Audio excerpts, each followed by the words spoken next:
Sorotan stadion tertuju pada satu sosok yang begitu memukau, seketika setelah suara tetua Tongshuan menggema. Ia adalah permata sejati dari klan Gu. Xiaoyan Gege, kamu tidak apa-apa, kan?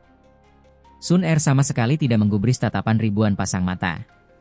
Matanya yang indah memancarkan kekhawatiran, tertuju pada Xiaoyan yang baru saja kembali ke tempat duduknya. Suaranya lembut saat bertanya. Aku baik-baik saja. Hanya kelelahan. Setelah sedikit istirahat, aku akan pulih, jawab Xiaoyan dengan senyum. Ia menyadari tatapan para anggota klan Gu berubah padanya, kemenangan atas Gu Yao benar-benar mengejutkan mereka. Dengan lembut, Sun Er menghapus darah dari sudut bibir Xiaoyan. Ia tak banyak berkata, namun matanya yang bening menyiratkan amarah.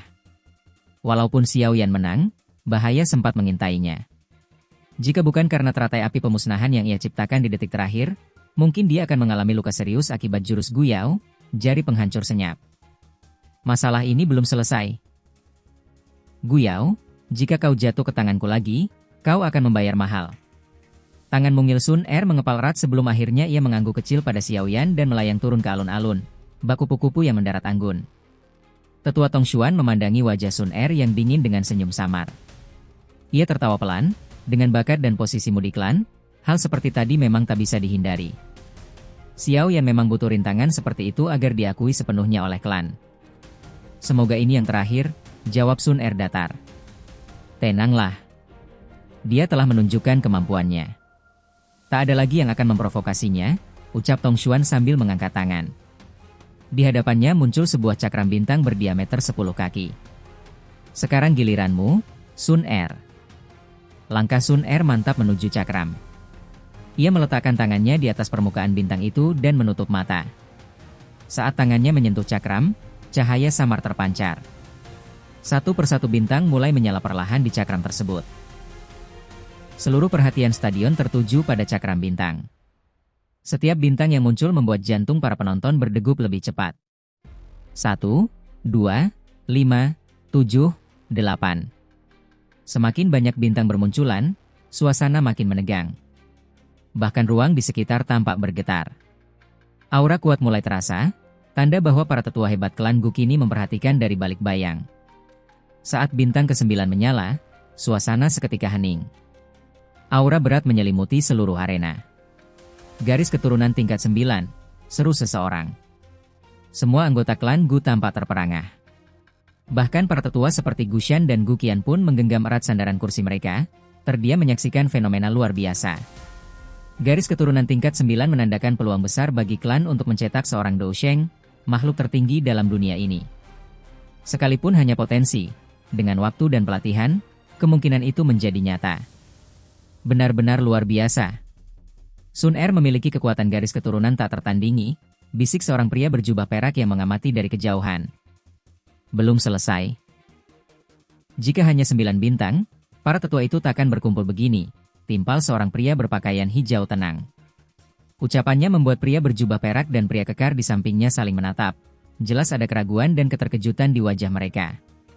Cahaya dari bintang ke-9 semakin terang, menandakan sesuatu yang lebih besar akan terjadi. Puncak tingkat 9, gumam Elder Tongshuan, tak mampu menyembunyikan degup jantungnya.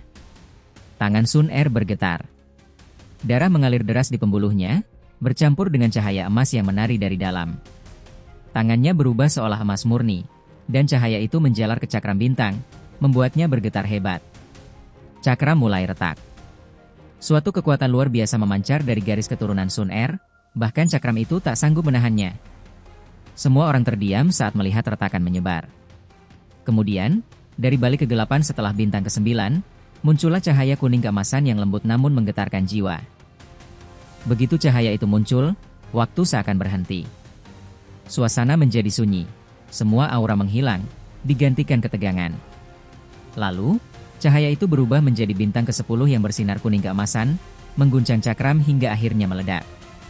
Pilar cahaya kuning keemasan melesat ke langit, menebarkan tekanan hebat yang membuat banyak orang tidak bisa menggerakkan douki mereka.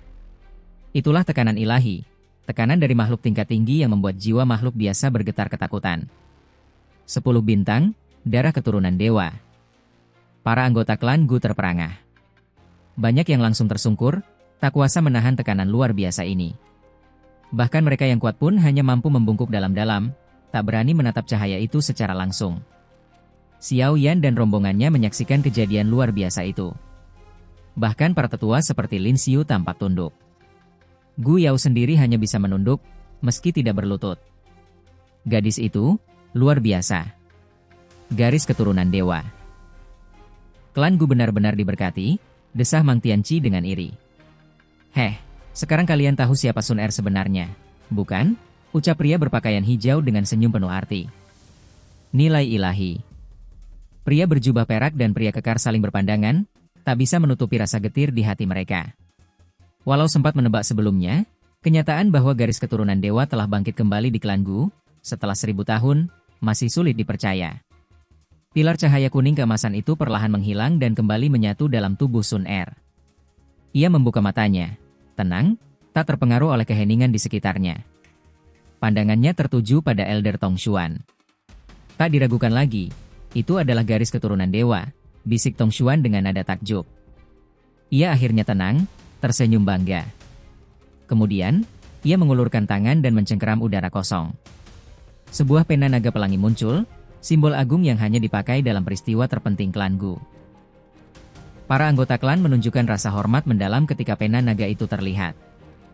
Mang Tianqi memandangi pena itu dengan tatapan berat. Ia bergumam pelan. Pena Dewa Pelangi, benda yang tak pernah dikeluarkan selama 1000 tahun. Dan kini, akhirnya kembali digunakan. Wajah Elder Tong Xuan tampak serius dan penuh hormat saat ia menggenggam pena naga pelangi. Hatinya dipenuhi antusiasme karena akhirnya, setelah 1000 tahun, artefak suci ini, pena Dewa Pelangi Langit, akan diaktifkan kembali oleh klan Gu. Sun Er. Tatapan Elder Tong Xuan tertuju pada Sun Er, dan ketika gadis itu mengangguk sambil menutup matanya, ia pun bersiap. Aura kuat meledak dari tubuh sang tetua, menyebar luas. Dengan tangan yang mencengkeram erat pena dewa, ia mulai menari-narikan alat suci tersebut di udara. Setiap gerakan melahirkan pola rumit dan simbol warna-warni di dahi Sun Er, membentuk tato klan yang megah. Warna pelangi yang muncul sangat terang dan mencolok, jauh melampaui tanda pelangi yang pernah terlihat di dahi pria berbaju hijau. Meskipun hanya selisih 1 tingkat antara tingkat ke-9 dan tingkat dewa, perbedaannya sangat mencolok. Seiring pena dewa terus bergerak, wajah Elder Tong Xuan memucat. Douqi di tubuhnya mengalir cepat, seolah ditarik habis oleh pena tersebut. Alat ini benar-benar luar biasa. Tak heran tak ada yang mampu menggunakannya selama 1000 tahun. Tanpa kekuatan setara Dousheng, seseorang bisa benar-benar kehabisan energi hanya karena menggunakannya. Wajahnya semakin suram saat menyadari seberapa cepat energi dalam tubuhnya terkuras. Ia segera mengatur napas dan memastikan goresannya tetap presisi. Tato klan pelangi perlahan terbentuk di dahi Sun Er selama hampir 10 menit. Ketika akhirnya goresan terakhir selesai, peluh dingin membasahi wajah Elder Tong Xuan. Meski terlihat kelelahan, sorot matanya penuh kepuasan. Sudah selesai? Mata Sun Er perlahan terbuka. Saat itu, tato di dahinya memancarkan cahaya pelangi terang yang menyilaukan. Aura luar biasa menyebar, membuat para anggota kuat klan Gu tak kuasa menahan tekanan dan akhirnya berlutut. Wajah mereka penuh ketakjuban. Tato klan pelangi, akhirnya kembali muncul setelah 1000 tahun. Suara tawa tua yang samar terdengar dari kejauhan, cepat menghilang seperti angin. Hanya mereka dengan pendengaran tajam yang bisa menangkap suara tersebut. Jadi dia pun terbangun. Tong Xuan menoleh ke langit dengan ekspresi terkejut, lalu membungkuk penuh hormat. Sinar pelangi itu hanya bertahan sesaat sebelum menghilang ke dalam tato. Simbol tersebut lalu menghilang dari permukaan kulit Sun Er, hanya bisa muncul kembali saat sang pemilik memanggilnya dengan sengaja. Ayo bubar, tidak ada lagi yang perlu dilihat. Sun Er akan menjadi yang terkuat di antara kita, ucap seorang pria berbaju hijau dari atas pohon, tersenyum ringan. Namun, ketika hendak berbalik, matanya tanpa sengaja bertemu dengan tatapan Xiao Yan yang sedang menatapnya tajam. Haha, sepertinya aku telah diperhatikan. Inderanya sangat tajam, gumam pria itu sambil tertawa. Dalam sekejap, tubuhnya menghilang diikuti oleh 2 sosok lainnya. Seorang pria berjubah perak dan pria bertubuh kekar. Banyak sekali ahli di klan Gu ini, tak heran mereka begitu disegani, gumam Xiao Yan, ekspresinya serius. Sosok misterius tadi meninggalkan kesan yang lebih kuat daripada Gu Yao sendiri. Ayo pergi. Upacara berikutnya tidak terlalu menarik, ucap Xiao Yan sambil bangkit dan memberi salam pada Mang Tianqi. Setelah tersenyum pada Sun Er, ia memimpin kelompoknya untuk kembali ke tempat tinggal mereka. Luka Xiao Yan cukup parah. Meskipun luka luar telah sembuh, kekuatan Gu Yao tadi tidak bisa dianggap remeh, komentar Mang Tianqi. Ia tahu benar bahwa kemenangan Xiao Yan sebelumnya tidak mudah. Sun Er yang menyadari hal itu juga tidak ingin berlama-lama. Setelah mengucapkan beberapa patah kata pada Elder Tongshuan, ia segera mengejar kelompok Xiao Yan tanpa menunggu persetujuan siapapun. Tongshuan hanya bisa menggeleng pelan melihat sikap Sun Er. Garis keturunan dewa saja belum cukup. Klan Xiao bahkan mendapatkan menantu seperti ini tanpa usaha. Sementara itu, di sudut alun-alun, sosok berjubah hitam memandangi kepergian Sun Er dengan tatapan kelam. Garis keturunan dewa, jika dia tumbuh lebih kuat, dia akan menjadi ancaman besar bagi klan Hun. Aku harus menemukan cara untuk membungkamnya sebelum dia berkembang lebih jauh. Setelah kemunculan tato klan pelangi yang luar biasa itu, rangkaian upacara lainnya menjadi hambar. Elder Tongshuan memilih mundur dan menyerahkan sisanya pada tetua lain. Di sisi lain, kelompok Xiao yang telah kembali ke rumah bambu mereka yang tenang. Udara sore yang tenang membuat mereka merasa lega setelah hari yang penuh tekanan. Saat matahari perlahan tenggelam, Dokter Peri kecil membuka pintu bambu dan masuk. Ia melihat Xiao Yan yang sudah terbangun dan bertanya dengan senyum, "Bagaimana kondisimu?" "Aku baik-baik saja, hanya kelelahan." "Berkat bantuan Sun Er, luka dalamku sudah ditangani," jawab Xiao Yan sambil tersenyum. Wajahnya sudah tampak lebih segar. "Aku seharusnya tak terlalu kelelahan, tapi semakin tinggi tingkat kekuatanku, semakin sulit melampaui perbedaan level," lanjutnya sambil menarik napas. Xiao Yi mengangguk memahami. "Itu wajar. Jika kamu berada di level yang sama dengan Gu Yao, dia mungkin tidak akan punya kesempatan melawanmu." "Apa Sun Er sudah kembali?" tanya Xiao Yan. "Dia sudah pergi ke klan Gu. Katanya, makam surgawi akan dibuka dalam 2 hari, jawab peri kecil. Mendengar itu, jantung Xiao Yan berdegup kencang. Salah satu tujuannya datang ke wilayah ini adalah untuk mengunjungi makam leluhurnya, Xiao Xuan. Dan informasi yang ia miliki menyebutkan bahwa makam tersebut berada di dalam makam surgawi. Tapi, hubungan antara dia dan klan Gu masih tidak harmonis. Ia khawatir mereka akan menghalanginya masuk. Sementara itu, ruang utama klan Gu dipenuhi para tetua yang tengah berdiskusi serius. Topik selanjutnya, pembukaan makam surgawi. Seperti yang kalian tahu, hanya 16 orang yang bisa masuk.